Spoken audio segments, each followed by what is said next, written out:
어디서 이 부분은 뺏겨왔나? 얘가 또 어디서 베껴왔구나. 나중에 자소서를 써서 그 사람들이 자소서를 채점한다 하면 틀렸다? 그럼 바로 빼버리죠. 안녕하세요. 진짜 짱 오랜만이죠? 오랜만에 이렇게 영상을 킨 이유는 제가 최근에 레포트를 채점할 일이 다시 생겼는데 또 하고 싶은 말이 너무 많아지는. 이제 또 시간이 많이 지났잖아요. 그러니까 저도 꼰대력이 더 올라갔더라고요. 그래서 이런 거 지적하고 싶은 게 너무 많아. 그래서 이렇게 켜게 되었습니다. 제가 이거 영상을 유튜브 초창기에 올렸던 게 있긴 있는데 생각보다 퀄리티가 굉장히 떨어졌었더라고요. 그래서 겸사겸사 다시 만들려고 합니다. 저는 사실 이번에 약간 기대라고 해야 되나? 궁금했던 게 GPT가 요즘 잘 돼 있잖아요. 이제 AI의 시대잖아요. 그래서 그 AI가 제일 잘하는 게 지금 현재는 언어라고 저는 생각을 하거든요. 그래서 그 언어를 엄청 얼마나 잘해요. 그래서 막 다 고쳐주고 맞춤도 다 봐주고 심지어 뭐 이런 내용이 추가되면 좋을 것 같습니다 이런 얘기까지 해주는데 도대체 얼마나 잘 쓸까? 다 비슷하게 잘하지 않을까? 라고 생각했지만 막상 까보니 이게 웬걸 차이가 굉장히 많이 나더라고요. 봤는데 이게 아직은 사람의 그 머리가 들어가는 게 필요한 시대구나 라고 약간의 안심을 했다. 그래서 GPT 활용은 어떻게 하면 좋은지에 대해서는 조금 이따가 말씀을 드리겠고, 이러면 안 돼 이거는. 그래서 예시를 좀 보여드릴 거고, 나한테 반말해.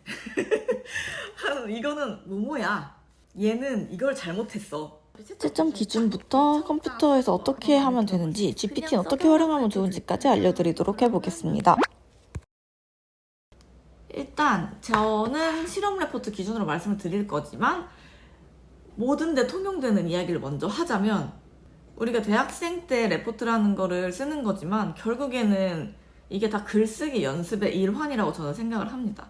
이제 나중에 회사 가시고 하시면 보고서 다 쓰셔야 할 때가 올 거거든요. 그래서 이 보고서 쓰는 연습을 하는 거다라고 생각을 하시면 더 좋고요. 이게 그냥 단순히 내가 학점 받기 위한 일이다 라고 생각을 하는 것보다 그렇게 생각하는 게 내 몸 안에 쌓이는 게 더 있을 것 같고요. 그래서 우리가 논리적으로 뭔가를 써내려가는 연습을 하는 거라고 생각합니다. 좀 논리적으로 만들 줄 알면 나중에 PPT도 잘 만들 수밖에 없고 발표도 잘할 수밖에 없다고 생각을 해요. 레포트는 그냥 귀찮은 게 아니라 우리가 연습을 하는 어떤 일환이다라고 생각을 했으면 좋겠고, 레포트든 무엇이든 쓸 때 저는 제일 중요하게 생각하는 것은 일단은 형식을 맞추는 거라고 생각을 해요. 채점자가 있는 거잖아요. 그럼 채점자의 기준에 맞게 써주는 게 필요하다고 저는 생각을 합니다. 이게 학교는 조금 덜하지만 회사 가면 그 형식적인 거에 대한 요구가 훨씬 심합니다. 이 형식을 맞추지 않으면 그냥 나가리예요. 나중에 취업을 하실 거잖아요. 자소서 쓰고 이런 데도 다 도움이 된다고 생각을 해요. 나중에 논문을 쓸 때 논문도 그 저널지마다 원하는 요구하는 형식이 다 있어요. 그 형식이 안 맞았다? 그럼 나가리지. 그 편집자 입장에서 볼 이유가 없는 거예요. 그래서 바로 아웃. 일단은 형식을 맞추는 게 1번이라고 생각을 하고, 형식을 맞추는 거에 이런 여러 가지가 다 들어가는 거예요. 그 줄 간격이 다 일정하게 맞는지, 뭐 글자 폰트가 일정한지 이런 것들이요. 그리고 앱스트랙트, 인트로 요 사이사이에도 살짝의 간격이 있는 게 눈으로 보기 좋습니다. 이게 웬만하면 이렇게 떨어져 있는 게 좋다고요. 앱스트랙트. 이게 아무래도 채점이라는 거는 주관적인 요소들도 살짝 들어갈 수도 있거든요. 특히 레포트는 시험이 아니잖아요. 그 객관식 시험이 아니잖아요.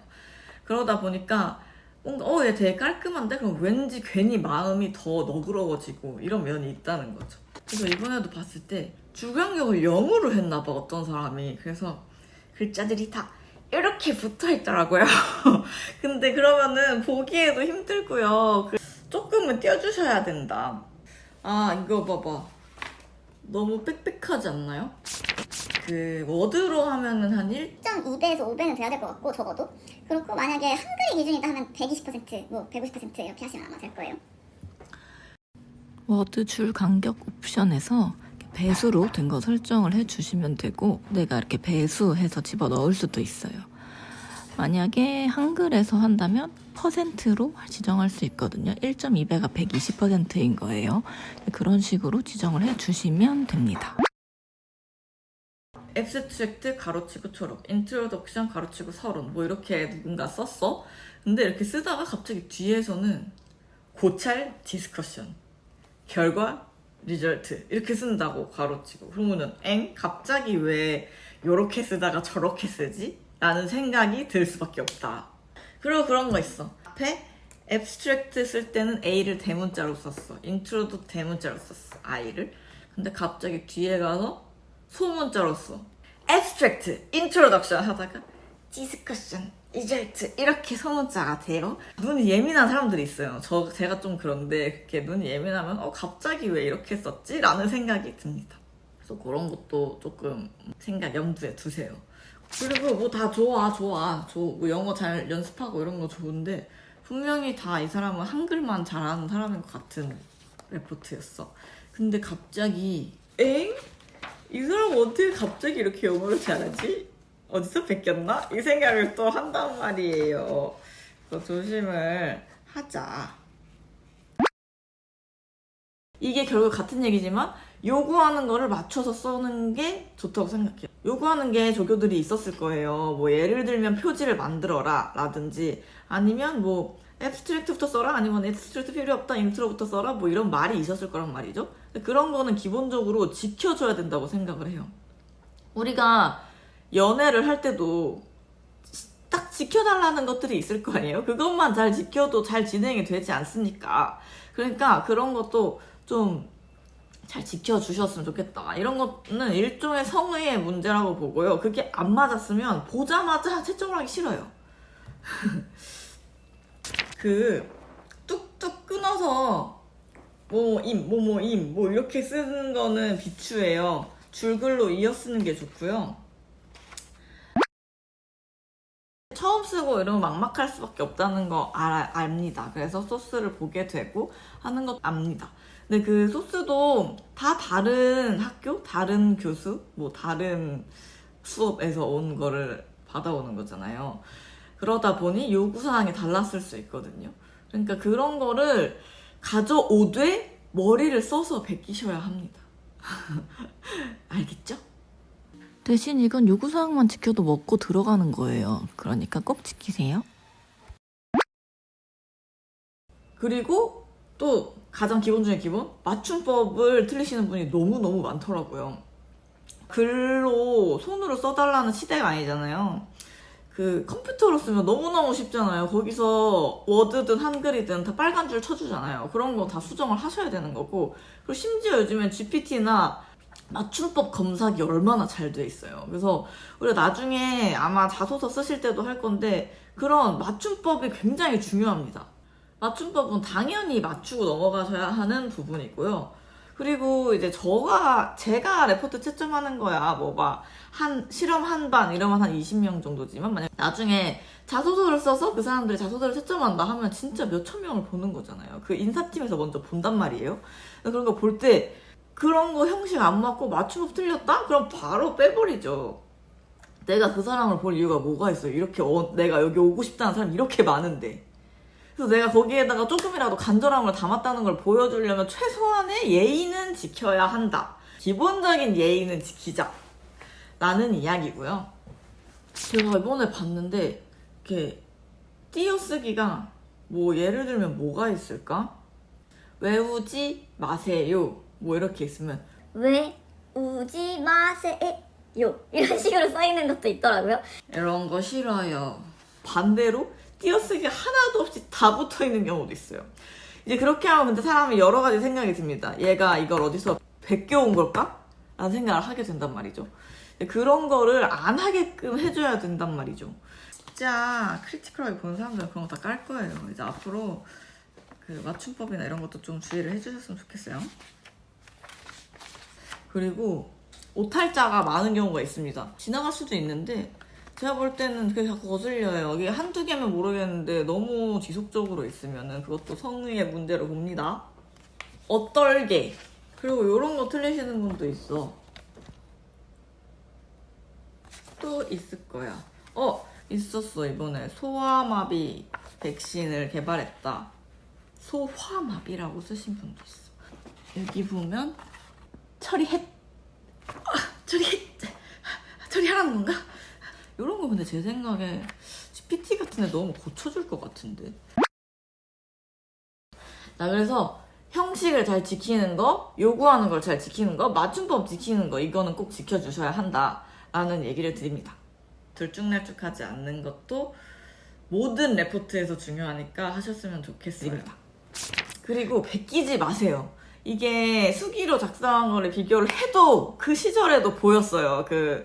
얘가 이거 베꼈네. 얘랑 비슷하네. 이거 보이거든요. 그래서 완전 똑같이 베끼는 건 정말 비추하고요. 제가 레퍼런스 이런 거 달라고 하잖아요. 그래서 여기서 이거 베껴왔다라고 하면은 사실 막 그렇게까지 뭐라고 할 수는 없지만 그래도 논문을 쓸 때 그 문장을 그대로 베껴오는 사람은 없어요. 글을 쓸 때. 그러니까 똑같은 내용이더라도 내 언어로 다시 소화를 해서 써야 되는 게 원칙이긴 합니다. 다 위키백과에서 긁어왔구나. 다 어떤 블로그를 참고했구나 라는 느낌이 나게 하는 거는 별로 좋지는 않다. 이렇게. 그리고 요즘 컴퓨터 시대라서 컴퓨터 파일로 많이 봤잖아요. 그러면은 컴퓨터 파일로는 요즘에 또 그게 잘 돼 있어서 비교를 할 수 있어요. 얘네 둘이 뺏겼네, 아니네, 이런 게 되거든요. 그러니까 쉽게 생각하지 말고 여러분의 머리에 위에 있는 사람들이 교수님들이니까 그렇게 하지 마세요. 베끼는 거 다 압니다. 뭐 족보가 있고 저도 소스가 있다는 거 다 알아요. 소스 없이 쓰는 거 쉽지 않죠. 그리고 소스를 잘 녹여내는 것도 능력입니다. 그래서 그 글들을 보고 한번 쭉 읽고 한 두세 문장 읽은 다음에 그거를 내 언어로 바꿔서 쓰는 거. 요 정도 성의는 보여야 되지 않을까? 내용이 전혀 상관없는 걸 쓴다? 이런 것도 정말 안 좋습니다. 제가 이번에 봤는데 전혀 실험을 하지 않은 내용, 이번 거랑 관련이 없는 내용을 쓰시는 분들이 있더라고요. 그럼 내가 또 어떻게 생각해? 얘가 또 어디서 베껴왔구나 라고 생각할 수밖에 없어요. 아니 갑자기 이 내용 왜 나와? 라는 생각이 들면 감점이 될 수밖에 없습니다. 제가 예전에 저희 아버지가 이제 채점을 하는 걸 봤었는데 누가 자기가 뭐 그런 걸 응용을 잘 못해서 책을 다 외우셨나 봐요. 그래서 그 책 외운 내용을 그대로 개념에 대한 걸 누가 써놓은 거야. 그대로 거의 책 복사 수준. 이렇게 썼는데 짝빵점. 관련이 없는 내용이면은 점수를 받지 못한다. 이렇게 쓸데없는 수고를 들이지 말아라 라는 것입니다. 그래서 한 적이 없는 내용을 쓰지는 않았으면 좋겠고요. 이번에 헬라세포를 분명히 한 건데 내용에 SDS 페이지를 쓴다든지 평판 개수법을 쓴다든지 이거는 의미가 없어요. 왜 쓰는 거지? 이 내 생각엔 어디 소스를 잘못 가져왔다고 생각이 되거든요. 그러니까 소스를 가져오더라도 생각을 해서 가져와야지. 이거는 이번 안 했으니까 빼야지. 이런 생각을 해야 되지 않을까요?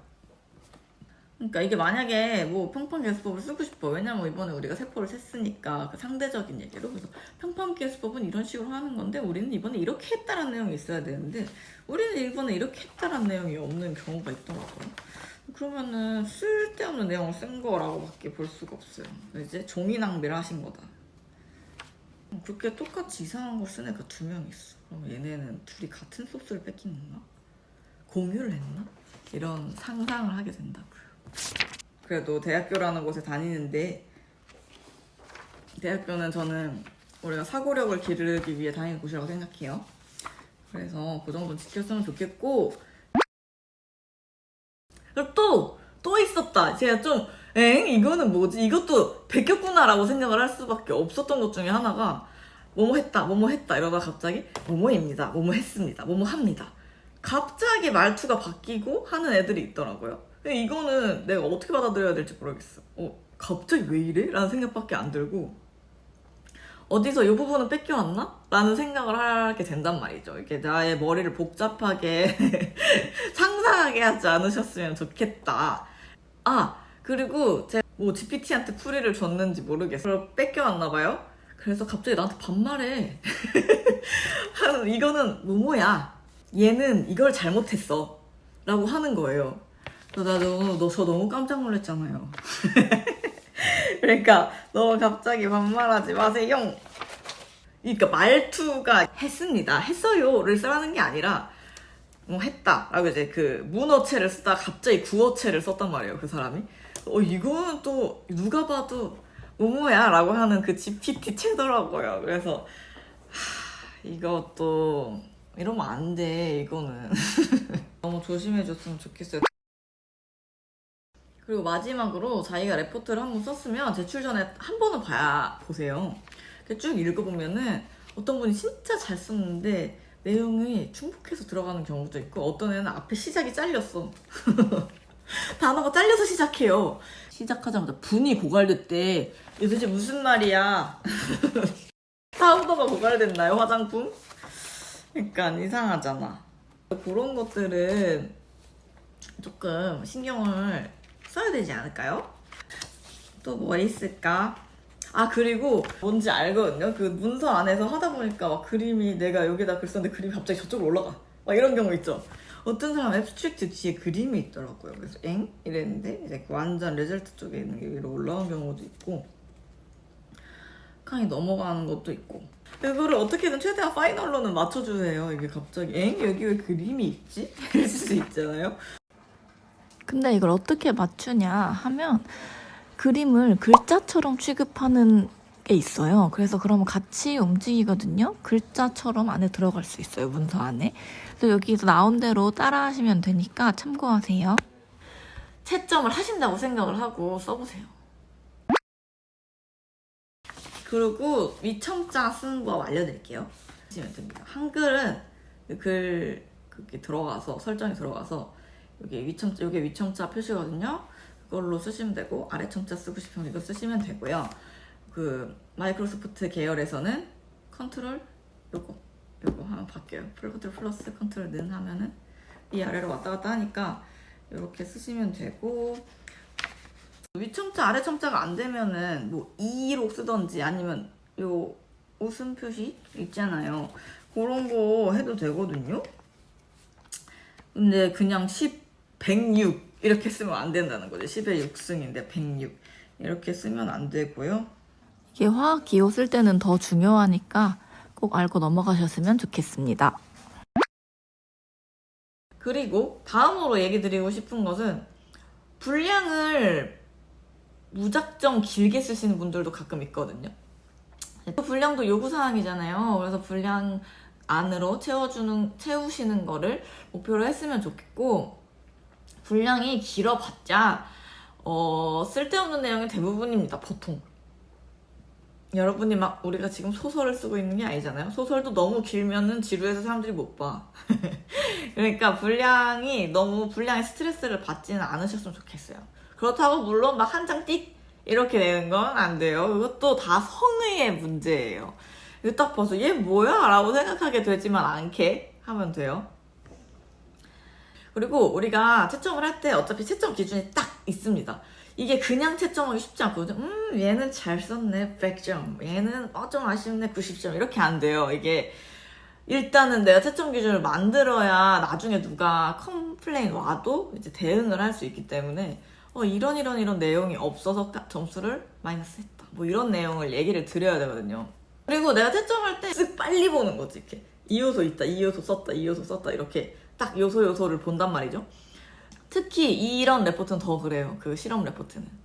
그래서 그런 거는 기준이 다 있기 때문에 분량이 길어봤자 딱 그 내용만 있으면 되는 거기 때문에 별 필요가 없다. 이제 우리가 다들 역지사지로 생각을 해보자고요. 조교들도 시간 없고 이 채점하는 것도 다 귀찮은 일이거든요. 그 기본에 충실하는 연습은 하셨으면 좋겠어요. 나중에 자소서에다가 뭐뭐야 쓸 거 아니잖아요. 근데 이게 내가 자소서엔 그렇게 안 쓰지 라고 지금 생각했죠. 근데 아니라니까요. 막상 그게 버릇돼요. 좀 세심하게 보는 것도 버릇을 들여야 돼. 저는 사실 이번에 약간 기대라고 해야 되나? 궁금했던 게, GPT가 요즘 잘 돼 있잖아요. 이제 AI의 시대잖아요. 그래서 그 AI가 제일 잘하는 게 지금 현재는 언어라고 저는 생각을 하거든요. 그래서 그 언어를 엄청 얼마나 잘해요. 그래서 막 다 고쳐주고 맞춤도 다 봐주고 심지어 뭐 이런 내용이 추가되면 좋을 것 같습니다. 이런 얘기까지 해주는데 도대체 얼마나 잘 쓸까? 다 비슷하게 잘하지 않을까? 라고 생각했지만 막상 까보니 이게 웬걸 차이가 굉장히 많이 나더라고요. 그래서 GPT를 어떻게 활용하면 좋은지에 대해서 말씀드려보도록 하겠습니다. GPT를 열어서 이런 식으로 부탁을 해봅니다. 그냥 써달라고 해도 되지만 전체적인 어떤 흐름을 하나 주면 얘가 좀 더 잘 쓰고요. 그리고 뭔가 부족한 게 있으면 말해달라고도 요청하면 좋습니다. 그래서 전체 흐름을 주고 여기를 다 외워놓은 게 아니라 제가 이렇게 어떤 이러이러한 이런 식으로 써서 보내줘도 얘가 그 부분을 채워주거든요. 이런 식으로 전체 흐름만 잡아서 보내주는 걸 해볼게요. 짜잔. 그러면 여기 헬라 세포가 어떤 세포인지 쫙 써있고 배양엔 어떤 게 쓰이는지도 써주고요. 왜 필요한지 이런 제가 빈칸으로 남겨뒀던 것들을 다 메워줍니다. 그래서 요즘은 사실 소스가 없어도 되지 않나 싶어요. 그리고 사실 레포트 마무리하는 게 좀 어렵잖아요. 근데 마무리도 얘가 이렇게 예쁘게 해줍니다. 이제 얘를 긁어와서 고치고 아니면 내가 필요한 데이터들을 좀 집어넣고 뭐 요 정도 해주면 완성이 됩니다. 그리고 뭘 추가하면 좋을지도 얘가 말해주니까 그거에 따라서 또 추가해서 써달라고 하면 되고요. 아니면 다시 좀 더 이 부분은 좀 더 자세하게 써줄래? 이런 식으로 해도 얘가 얼마든지 더 해줍니다. 근데 저는 흐름도 못 짜겠는데요? 하는 경우가 있을 수 있죠. 그러면 흐름을 짜달라고 하면 됩니다. 나 지금 레포트 인트로 쓰는데 이런 게 들어가야 된다고 하셨어. 이렇게 좀 써줄래? 라고 해요. 그럼 또 짜자잔 이런 식으로 써주고요. 그리고 그냥 전체 흐름 요약 이런 식으로도 적어줍니다. 그래서 요거를 다시 그럼 너가 이 부분을 자세히 채워줘 하면은 아까처럼 다시 적어주겠죠. 그래서 다음 영상에서 말씀드릴 거지만 원래는 그 꼭지들은 제 PPT 보면서 활용을 하시면 되고 그것도 못하겠다 했을 때 이런 방법을 추천드리는 거고요. 제가 최악의 경우에 이런 것까지 제가 알려드리면 좀 그렇지 않나 싶기도 한데 이런 방법도 있다는 걸 일단 알려는 드릴게요. 우리가 PPT를 아예 넘겨요, 걔한테. 아니면 실험 과정을 넘겨요. 그러면 이걸 토대로 나 실험했는데 레포트 써야 돼 하고 하면 어느 정도 아마 써줄 거예요. 그런데 어찌 됐건 마지막 마무리, 검토는 본인이 직접 해보셔야 한다.